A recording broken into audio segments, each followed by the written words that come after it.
आता मित्रांनो, तिसरी पंचवार्षिक योजना लक्षात घ्यायची आपल्याला।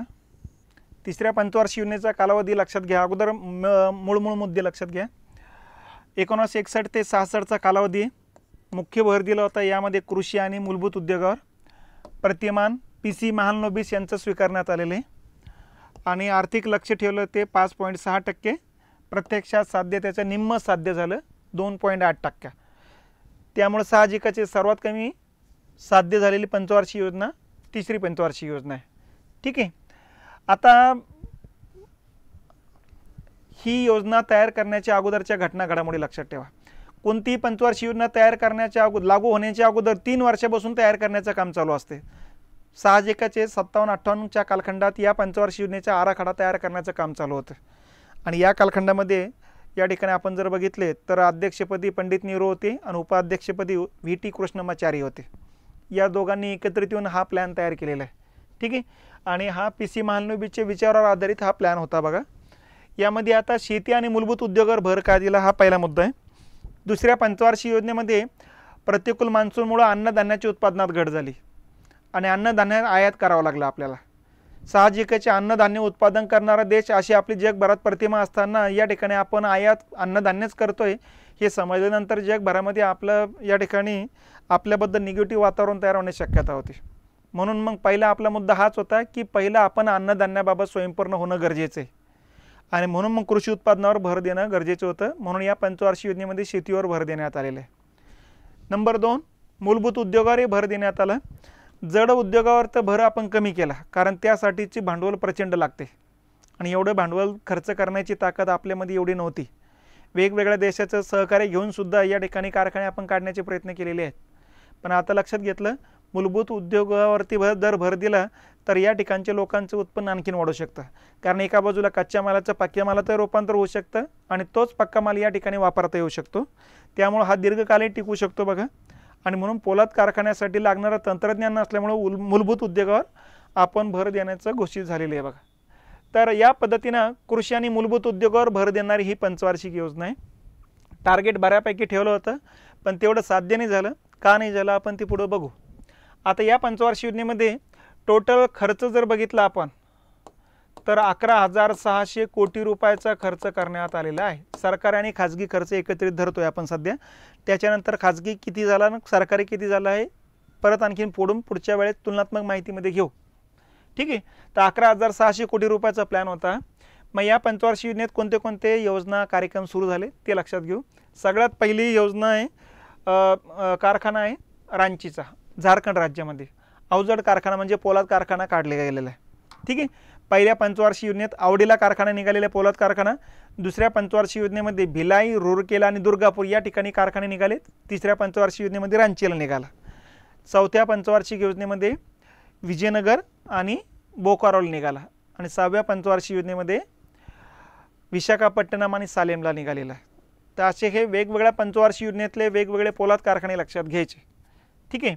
त्याच्यानंतर दुसरी घटना आहे वाराणसी येथे डिझेल इंजिन निर्मितीचा कारखाना स्थापन करण्यात आलेला आहे। तर डिझेल इंजिन निर्मितीचा हा पहिला कारखाना आहे भारतातला वाराणसी उत्तर प्रदेशमध्ये सुरू केलेला आहे आणि या पंचवार्षिक योजनेच्या कालखंडात सुरू केलेला आहे। त्याच्यानंतर 1964ला UTI स्थापना करण्यात आली। लक्षात IDBI ची स्थापना करण्यात आली। आता UTI म्हणजे काय युनिट ट्रस्ट ऑफ इंडिया याची स्थापना करण्यात आलेली। ही म्युच्युअल फंड कंपनी भारतातली पहिली म्युच्युअल फंड कंपनी कुठली ती UTI। म्युच्युअल फंड हा अमेरिकन आणलेला आहे जगात समोर। लक्षात म्हणजे आपल्याला शेअर बाजाराचं ज्ञान असेल तर आपल्या वतीनं जाणकार लोक त्या ठिकाणी कंपन्या काढतात, जाणकार लोकांची नियुक्ती करतात आणि सामान्य लोकांकडून युनिटच्या रूपाने पैसा जमा करतात आणि तो पैसा शेअर बाजारात ते जाणकार लोक गुंतवणूक करण्याचं काम करतात। सामान्य बचत आपले 7 ते 8% होत असेल तर म्युच्युअल फंड कंपन्या 15 ते 20% आपले रिटर्न देण्याचं काम करतात। तर अशा पद्धतीनं या ठिकाणी ह्या म्युच्युअल फंड कंपन्या US 64 नावाचा म्युच्युअल फंड होता बघा अमेरिकेचा, त्यावरून 64लाच आपण सुरू केला म्हणून UTI 64 असं नाव दिलेले। तर भारतातली पहिली म्युच्युअल फंड कंपनी UTI। दुसरी आहे SBI 87ला आणि नंतर 92 नंतर आपण मग प्रायव्हेटलायझेशन केलेले, त्यामुळे वेगवेगळ्या प्रायव्हेट कंपन्यांना मंजुरी देऊन टाकली। तर आता जवळपास 21-22 म्युच्युअल फंड कंपन्या सध्या भारतात अस्तित्वात आहेत। ठीक आहे। आणि 1964लाच IDBIची स्थापना करण्यात आली, industrial development bank of India, भारतीय औद्योगिक विकास बँक असं म्हणायचं आपण त्याला. तर उद्योगधंद्याला कर्ज पुरवठा करणारी ही एक बँक आहे. ही बँक शिखर बँक म्हणून पण काम करते. म्हणजे उद्योगधंद्याला कर्ज पुरवठा करणारा जेवढा बँका आहे त्या बँकांना पुनर्वित्त पुरवठा करण्याचं काम करते. म्हणजे हे वित्त महामंडळ आहे. आलं लक्षात. डायरेक्ट हे कर्ज पुरवठा करते, इनडायरेक्ट पण करते. आलं लक्षात. तर अशा पद्धतीनं IDBIची स्थापना करण्यात आली. RBIनं मग RBIचं काम कमी करून टाकलं आणि उद्योग क्षेत्राचं सगळं काम दिलं IDBIकडं. नंतर पुढं RBIनं या ठिकाणी शेती क्षेत्राचं सगळं काम नाबार्डकडे देऊन टाकलं. तर अशा वेगवेगळ्या क्षेत्रातल्या सर्वोच्च शिखर बँकांच्या स्थापनेला सुरुवात होते.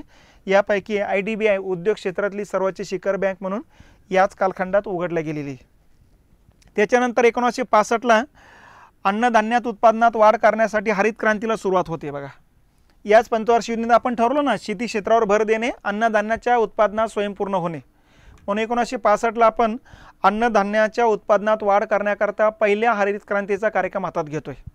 आतापर्यंत आपल्या 2 हरित क्रांती झालेल्या आहेत. पहिली हरित क्रांती तिसऱ्या पंचवार्षिक योजनेत 1965ला सुरू झाली. तर दुसरी हरित क्रांती 2008ला, म्हणजेच या ठिकाणी 10व्या पंचवार्षिक योजनेमध्ये सुरुवात होते. बघा, 11व्या पंचवार्षिक योजनेत सुरुवात होते. तर या ठिकाणी पहिल्या हरित क्रांतीत अन्नधान्याच्या उत्पादनावर वाढ करण्याचं भर दिलं आणि दुसऱ्या हरित क्रांतीमध्ये फळ उत्पादनावरती भर देण्यात आलेला आहे. मग इथं अन्नधान्याच्या उत्पादनात वाढ करण्याकरता रासायनिक खतं, ठिबक सिंचन, तुषार सिंचन, त्याच्यानंतर या ठिकाणी जर बघितलं आपण तर संकरित बी बियाणं याच्यावरती भर देण्याचा कार्यक्रम होता.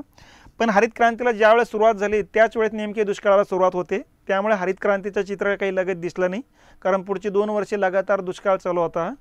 त्याच्यानंतर दुष्काळ संपल्यानंतर खऱ्या अर्थानं अन्नधान्याच्या उत्पादनात झपाट्यानं वाढ व्हायला लागली. पण तोपर्यंत पंचवार्षिक योजना संपलेली होती. त्यामुळे या पंचवार्षिक योजनेला फटका जो बसला त्याचं कारण हे पण आहे.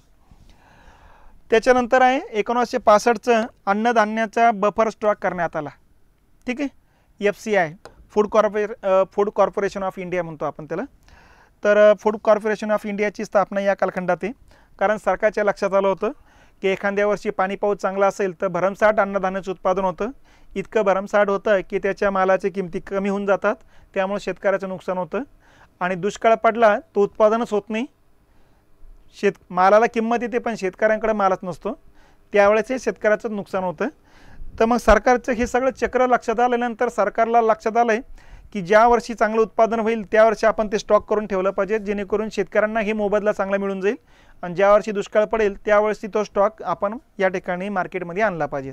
आणि यासाठी मग गोदाम महामंडळाची स्थापना करण्यात आलेली आहे. या गोदाम महामंडळालाच म्हणायचं भारतीय अन्न महामंडळ, गोदाम महामंडळ, वखार महामंडळ असे वेगवेगळे नाव आहे. इंग्लिशमध्ये त्याला FCI, food corporation of India असं आपण म्हणत असतो. बघा, तर ह्या 65च्या घटना या ठिकाणी लक्षात घेतल्या पाहिजेत. ठीक आहे. त्याच्यानंतर या ठिकाणी 65लाच कृषी मूल्य आयोगाची स्थापना करण्यात आली. दांतवाला यांच्या अध्यक्षतेखाली आपण कृषी मूल्य आयोग काढलेला आहे. कशासाठी? की बाबा कृषी मालाच्या किमती एक आधारभूत किमती ठरवणं, जेणेकरून त्या किमतीपेक्षा मार्केटमध्ये या ठिकाणी त्या कृषीजन्य मालाची किमती कमी होत असेल तर शेतकऱ्यांचा तोटा होऊ नये याकरता मग त्या किमान किमतीला सरकारनं तो माल खरेदी करायचा. याला आधारभूत किमती म्हणा, मूलभूत किमती म्हणा. तर दरवर्षी पावसाळा सुरू होण्याच्या अगोदर या ठिकाणी सरकार किमती घोषित करतं, जेणेकरून मग शेतकऱ्यांना निर्णय घेता येईल की कोणत्या पिकाचं उत्पादन घ्यायचं आहे आणि कोणत्या उत्पादनाचं पिकाचं उत्पादन वाढवायचं. आलं लक्षात. तर हा कृषी मूल्य आयोग आज पण या ठिकाणी ज्या काही त्यांच्या त्या पिकं ठरवले तेवढ्या पिकाच्या मूलभूत किमती ठरवण्याचं काम करत असते. बघा, जेणेकरून शेतकऱ्यांचं नुकसान टाळावं हा त्या पाठीमागचा प्रमुख उद्देश असतो. तर अशा पद्धतीनं ही तिसरी पंचवार्षिक योजना असते. आता तिसऱ्या पंचवार्षिक योजनेमध्ये या ठिकाणी लक्षात घेतलं पाहिजे, टार्गेट टाकलं होतं आपण 5.5%, म्हणजे 5.6%. प्रत्यक्षात साध्य निम्म्यानंच कमी झालं. सर्वात मोठी अपयशी पंचवार्षिक योजना हीच आहे. पहिल्या पंचवार्षिक योजनेसुद्धा साध्य 3.6% झालेले आहे. हिच्या 2.8 पर्यंत झालं आहे आपण. त्यामुळं अपयश जे आलं, फटका जो बसला कशामुळे बसला आता ते लक्षात घ्यायचं. फटक्याचं पहिलं कारण 1962ला या ठिकाणी भारत चीन युद्ध झालं होतं. बघा, ठीक आहे. आणि या भारत चीन युद्धामुळं या ठिकाणी आपलं जो काही विकासावर पैसा खर्च व्हायला पाहिजे तो विकासावर खर्च होण्याच्या ऐवजी त्या युद्धावर खर्च झाला. त्यामुळे इथं मोठ्या प्रमाणात आपल्याला फटका बसताना दिसतो. हे पहिला मुद्दा आहे. दुसरा मुद्दा हा आहे की 1965ला भारत पाक युद्ध होतं आहे, भारत पाकिस्तान युद्ध, लक्षात. त्यामुळे साहजिकच आहे आणखीन दुष्काळात 13वा महिना म्हणायचं तशा हिशोबानं पाकिस्तानने आक्रमण केल्यामुळं आपल्याला तिथंही सामोरं जावं लागलं. तर विकास कार्यक्रमावरचा पैसा परत संरक्षणावर खर्च करावा लागला. तर ही दुसरं घटना. आणि तिसरी घटना 1965ला दुष्काळाला सुरुवात होते. ठीक आहे. त्यामुळं आणखीन आगीत तेल ओतण्यासारखा कार्यक्रम या ठिकाणी झाला आणि आणखी या ठिकाणी प्रचंड व्यवस्था या ठिकाणी निर्माण होते बघा. या 3 कारणामुळं तिसरी पंचवार्षिक योजना प्रचंड अपयशी ठरताना दिसते. चीनसोबतचा संघर्ष तर आपल्या सगळ्यात खतरनाक होता. पाकिस्तानसोबतच्या संघर्षाच्या वेळेस मग लाल बहादूर शास्त्री पंतप्रधान पदावर आले होते, कारण चायनासोबत संघर्ष होईल असं पंडित नेहरूंना स्वप्नातही वाटलं नव्हतं. 1954ला भारत आणि चायनामध्ये एक करार झाला होता. हिंदी चिनी भाई भाईचा नारा दिला गेला होता आणि चीनीनं मग नंतर आपल्या पोटात खंजीर खुपसला आणि 1959ला पहिला तिबेटवर कब्जा केला आणि आपणही तिबेट हा चीनचाच भाग असल्याची मंजुरी देऊन टाकली. मग हे कमी की काय, मग त्यांनी दुसरा लडाख ताब्यात घेण्याकरता संघर्ष पेटला. त्यातून भारत चीन युद्ध झालं आणि याच ठिकाणी लक्षात आलं की चीनचं विस्तारवादी आक्रमकवादी धोरण आपल्यासाठी धोकादायक आहे आणि आपण जे परराष्ट्र धोरण राबवलं ते परराष्ट्र धोरण जर तत्वावरती उतरत नसेल तर या ठिकाणी मग दुसरा आपल्यासमोर पर्याय राहत नाही संघर्षाशिवाय. या झटक्यामध्येच या ठिकाणी पंडित नेहरूंचा मृत्यू होतोय आणि नंतर लाल बहादूर शास्त्री येत आहे. चीनसोबतच्या संघर्षामध्ये आपली बरीच मानहानी झाली आणि मग पाकिस्तानच्या लक्षात आलं आहे की भारत आता घायल झालेला आहे, आपण काश्मीर ताब्यात घेऊ शकतो. म्हणून त्यांनी काश्मीरवरती 1965ला आक्रमण केलं, राजस्थान आणि काश्मीरच्या भागामध्ये. आणि जो काही कच्चेचा भाग होता तोही त्यांना हवा होता या कालखंडात. आणि या कालखंडात लाल बहादूर शास्त्री आले होते. मावळ नेतृत्व असल्यामुळे त्यांना वाटलं होतं की या ठिकाणी युद्ध आपण जिंकून जाऊ, परंतु भारताचं सैन्याने या ठिकाणी इस्लामाबाद काबीज करण्याचं, लाहोर काबीज केल्याचं या ठिकाणी दिसतंय बघा. शेवटी रशियानं मध्यस्थी केली आणि ताशकंद या ठिकाणी एक करार झाला, ज्याला ताशकंद करार म्हणत असतो आपण. तर या घटनांचा हा कालखंड येतो. थोडक्यात सांगायचं काय, अनुत्पादक क्षेत्रावरती प्रचंड पैसा खर्च झाल्यामुळं या पंचवार्षिक योजनेला मोठा फटका बसतोय, म्हणून ही पंचवार्षिक योजना अपयशी ठरते. तर अशा पद्धतीने ही तिसरी पंचवार्षिक योजना येते. आतापर्यंत आपण 3 पंचवार्षिक योजना बघितलेल्या आहे. या तिन्ही पंचवार्षिक योजनांवरती जे काही प्रश्न MPSCला आतापर्यंत आलेले आहेत ते प्रश्न बघू आपण, ते समजून घेण्याचा प्रयत्न करू. पहिला प्रश्न आहे मित्रांनो, राष्ट्रीय उत्पन्नामध्ये 2.1% दराने दरवर्षी वाढ घडून आणणे हे पहिल्या पंचवार्षिक योजनेचे लक्ष्य होते. प्रत्यक्षात किती वाढ झाली, तर प्रत्यक्षात वाढ झाली 3.6%ने पहिल्या पंचवार्षिक योजनेत. पण 3.6% पर्याय दिसतो का, तर इथं जवळचा पर्याय येतो 3.3. हे 3.3 म्हणजे 3.30 म्हणायचं. आता हे 3.6 म्हणजे 3.60 म्हणायचे, लक्षात. तर जवळचा पर्याय येतो मग 3.3%. तर हा पर्याय इथं लक्षात ठेवा. दुसरा मुद्दा येतो, या पंचवार्षिक योजनेत संबंधित योजनेशी महानलोबीज प्रकल्प प्रारूप कशाशी संबंधित येत आहे. मग कोणत्या पंचवार्षिक योजनेत संबंधित आहे, सगळ्यात पहिल्यांदा येतं हे दुसऱ्या पंचवार्षिक योजनेत संबंधित. तिसऱ्या पंचवार्षिक योजनेला पण आहे, पण सुरुवात होते दुसऱ्या पंचवार्षिक योजनेपासून. PC महानलोबीज यांच्या विचारानुसार दुसरी आणि तिसरी पंचवार्षिक योजना आहे. तर या ठिकाणी पहिल्यांदा जी कुठली लाभवली असेल तर दुसरी पंचवार्षिक योजना आहे. त्याच्यानंतर दुसऱ्या पंचवार्षिक योजना काळात पुढीलपैकी कोणत्या ठिकाणी लोहपोलाद कारखाने सुरू करण्यात आला नाही, हा मुद्दा इथं लक्षात घ्या. राऊरकेला ओरिसाला सुरू केला, यस सुरू केला. भिलायला सुरू केला. दुर्गापूरला सुरू केला. कुठं सुरू नाही केला, मग इथं सुरू केलेलं नाही. आता नाही विचारलेलं आहे तर फक्त ड तिसरा पर्याय येईल. मग आता बोकारोला कधी सुरू झाला, तर बोकारोला सुरुवात होतोय 4थ्या पंचवार्षिक योजनेत 1971-72च्या कालखंडामध्ये. बोकारोचा पोलाद कारखाना तो 4थ्या पंचवार्षिक योजनेतला आहे. ठीक आहे. तर दुसऱ्या पंचवार्षिक योजनेमध्ये हे 3 आहेत. तिसऱ्या पंचवार्षिक योजनेत रांचीरचा सुरुवात होतो. पहिली म्हणजे आवडीचा. भारताची पहिली पंचवार्षिक योजना टिंब म्हणजे कालावधी विचारलेला आहे. मग कालावधी कुठला येतो, 51 ते 56. दुसरीचा 56 ते 61. तिसरीचा 61 ते 66. तर पहिल्या पंचवार्षिक योजनेचा कालावधी आहे 51 ते 56. नेहमी लक्षात ठेवायचं, 1 एप्रिलला नवीन वर्ष सुरुवात होतं, नवीन आर्थिक वर्ष. 1 एप्रिलपासून ते 31 मार्च त्यांचा शेवटचा असतं बघा. मग 1 एप्रिल 1951 ते 31 मार्च 1956 असा कालावधी आहे. भारताच्या आर्थिक विकासाची दुसरी पंचवार्षिक योजना खालीलपैकी कोणाच्या संख्याशास्त्रीय प्रतिमानावर आधारित आहे? प्रतिमान कोणाचं होतं दुसऱ्या पंचवार्षिक योजनेचं? तर PC महालनोबिस. लक्षात, हे संख्याशास्त्रज्ञ 29 जून हा त्यांचा राष्ट्रीय सांख्यिकी दिन म्हणून साजरा केला जातो. त्याच्यानंतर बघा, भांडवली वस्तू उद्योग आणि पायाभूत उद्योगाच्या विकासावर भर देणारी दुसरी योजना खालीलपैकी कोणत्या प्रतिमानावर आधारित होते? तोच मुद्दा आहे, फक्त वरचे 3 पर्याय बदलले, हा चौथा पर्याय जसा तसाचे. प्रश्न दुसऱ्या प्रश्नपत्रिकेतला प्रश्न आहे. ठीक आहे. नंतर येतोय, खालीलपैकी कोणत्या पंचवार्षिक योजनेत औद्योगिक विकासाच्या दृष्टीने अवजड उद्योगधंद्यावर भर दिला गेला? आलं लक्षात? कोणत्या पंचवार्षिक योजनेत उद्योग विकासाच्या दृष्टीने भर दिला गेला? तर दुसरी पंचवार्षिक योजना आहे की ज्याच्यामध्ये या ठिकाणी औद्योगिक विकासाच्या डायरेक्शनना अवजड उद्योगावर भर दिलेला आहे. अवजड उद्योगावर भर दिला दुसऱ्यात, तिसऱ्यात मूलभूत उद्योगावर भर दिलेला आहे. आलं लक्षात?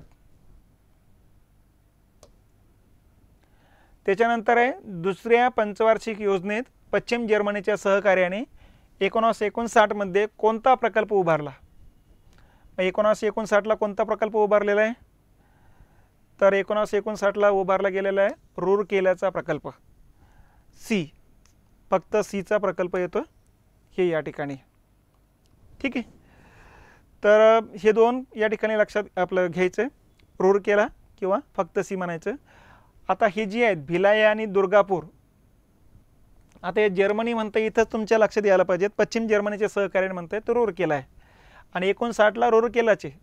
ठीक आहे. 59 ला परत भिलाई पण आहे आणि 61 ला या ठिकाणी दुर्गापूरचा येतो असतो. भारतात कोणत्या पंचवार्षिक योजनेसाठी प्राध्यापक महालनोबिस प्रतिमान स्वीकारण्यात आले? दुसरी आणि तिसरी आहे. या ठिकाणी जर बघितलं तर दुसरी पंचवार्षिक योजना दिलेली आहे, यांचं प्रतिमान स्वीकारण्यात आलेले. दुसऱ्या पंचवार्षिक योजनेत टिंबटिंबला, इथं टिंबटिंब शब्द आहे, ला अग्रक्रम देण्यात आला. मग दुसऱ्या पंचवार्षिक योजनेत कशावर भर दिला? शेतीवर नाही, पोलादावर, यस पोलाद कारखान्यावर भर दिला आणि मूलभूत उद्योगावर भर दिलेला आहे. सामाजिक न्याय नाही, जलसिंचन नाही. शेती आणि जलसिंचन पहिल्या पंचवार्षिक योजनेत येते. तिथं बघा, सामाजिक न्याय जी आहे 9व्या पंचवार्षिक योजनेमध्ये येते.